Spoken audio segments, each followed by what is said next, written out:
Hi friends, டே 2 இன்டர்மீட்டிங் பாஸ்டிங்கில் மார்னிங்லேருந்து என்ன சாப்பிட்டேன்னு பார்க்கலாம் வாங்க. நேற்று சங்கடா சதுர்த்தி 12ஆம் தேதி. அதனால் நான் ஃபாஸ்டிங் இருப்பேனாலே ஈவினிங் வரைக்கும் எதுவும் சாப்பிட மாட்டேன். ஈவினிங் நைட்டு சாமி கும்பிட்டுட்டு தான் சாப்பிடுவேன். அதனால் மார்னிங்லேருந்து நான் எதுவும் சாப்பிடல, வரும் வாட்டர் மட்டும் தான் இன்டேக் பண்ணிகிட்டு இருந்தேன். பசங்களுக்கு வீட்டில் இருக்கிறவங்களுக்கு பார்த்திங்கன்னா முருங்கைக்காய் சாம்பார், அப்புறம் ரைஸு, அப்பளத்தோடு விட்டுட்டேன். பெருசாக நான் இன்றைக்கி சமைக்கவும் இல்லை, சிம்பிளான மெனு தான் பண்ணியிருந்தேன். சாம்பார் தாங்க வச்சுருந்தேன். இன்றைக்கி வீட்டில் வேலை அதிகங்க.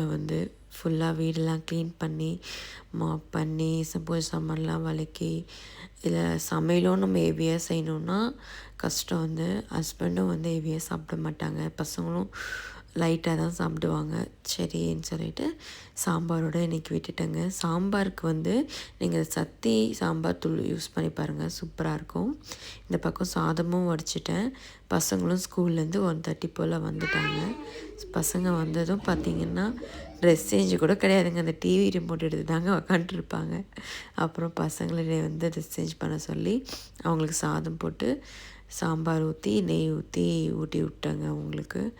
பசங்க சாப்பிட்டு முடிச்சதுக்கப்புறமா நான் ஒரு 200 கிராம் 150 கிராம் இருக்கும், 150 கிராம் பப்பாயாவும், அப்புறம் கிர்னி பழம் இருக்கு இல்லையா, அது ஒரு 100 கிராம் சாப்பிட்டேன். இது ஒரு 3 o'clock போல் நான் சாப்பிட்ருப்பேன்னு நினைக்கிறேன். சாப்பிட்டுட்டு ஈவினிங் சூப்பராக சாமி கும்பிட்டு முடிச்சாச்சுங்க. ஒரு 6:30க்கெலாம் சாமி கும்பிட்டுட்டேன். அப்புறம் என் பெரிய பொண்ணு டியூஷன் போகிறா, அவளை பிக்கப் பண்ண நான் கிளம்பிட்டேன். பிரசாதம் கொண்டு போயிட்டேன். அவளுக்கு டியூஷன்லேருந்து அவளை கூப்பிட்டுட்டு பார்க் இருக்குது ஸ்கூல் பக்கத்துலேயே, பார்க்கில் கொண்டா விளையாட விட்டு வரலான்னு அங்கே போயிட்டு சூப்பராக சங்கடா சதுர்த்தி விரதம் முடிஞ்சிடுச்சுங்க. எத்தனை பேர் நீங்களாம் சங்கடா சதுர்த்திக்கு கோவிலுக்கு போனீங்கன்னு சொல்லுங்கள். இங்கே மஸ்கட்டில் இருக்கிறதுனால கோவிலுக்கு மட்டும்தாங்க போக முடியல. அதுக்கப்புறம் பார்த்திங்கன்னா ஒரு 7:30 போல் நான் ஒரே ஒரு கொழுக்கட்டை சாப்பிட்டு என்னோடய நாளை முடிச்சுக்கிட்டேங்க. தேங்க்யூ ஃபார் வாட்சிங்.